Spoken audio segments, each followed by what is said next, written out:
बहुत प्राचीन समय की बात है, जब देव और आसुर दोनों ही अपनी अपनी शक्तियों को बढ़ाने में लगे थे। उसी काल में आसुरों के बीच एक ऐसा नाम था जिसे केवल दानव नहीं बल्कि अद्भुत शिल्पी और रहस्यमय वैज्ञानिक कहा जाता था, माई दानव। उसके बनाए महाल ऐसे लगते थे मानो हवा में तीखे हों।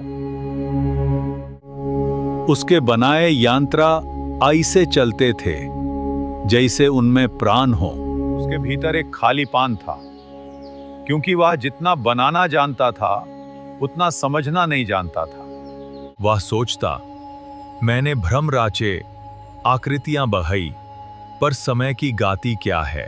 ग्रहों की चाल किस नियम से चलती है? दिन रात, ऋतु, तिथि, ये सब अचानक नहीं होते। इनके पीछे कोई अदृश्य गणना है।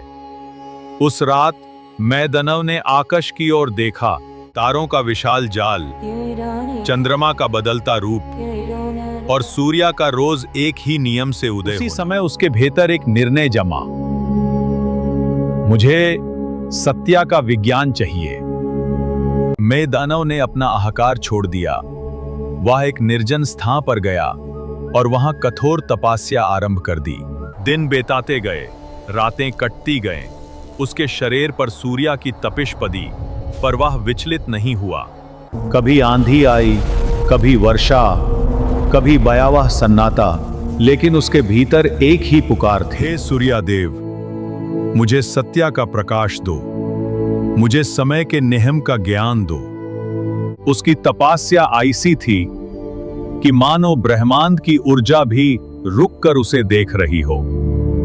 फिर एक दिन अचानक आकाश में तेज प्रकाश फैल गया। दिशाएं सुनहरी हो गईं, वायु तक तपकर पवित्र लगने लगी, और उन्हीं तेज के बीच सूर्यदेव प्रकट हुए। उनका तेज असहनीय था, पर वह तेज दाह नहीं था, वह तेज चेतना था। मैदानव भय और श्रद्धा से कांप उठा। वह भूमि पर गिर पड़ा और बोला, प्रणाम सूर्यदेव, वरदान मंगोमय। हे सूर्यदेव, मुझे ऐसा ज्ञान दीजिए जो केवल शक्ति न दे बल्कि सत्य समझाए। मुझे ग्रहों की चाल का नियम चाहिए, मुझे समय का रहस्य चाहिए, मुझे तिथि, नक्षत्र और काल चक्र का रहस्य चाहिए, क्योंकि बिना इस विज्ञान के धर्म भी अंधा हो जाता है और कर्म भी भ्राम बन जाता है। तुमने माया का संसार जाना है, अब मैं तुम्हें ज्योति का सत्य विज्ञान देता हूं।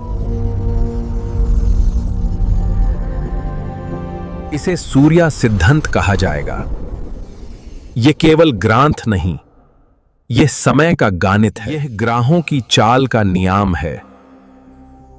यह ब्रह्मांड की गति का विज्ञान है।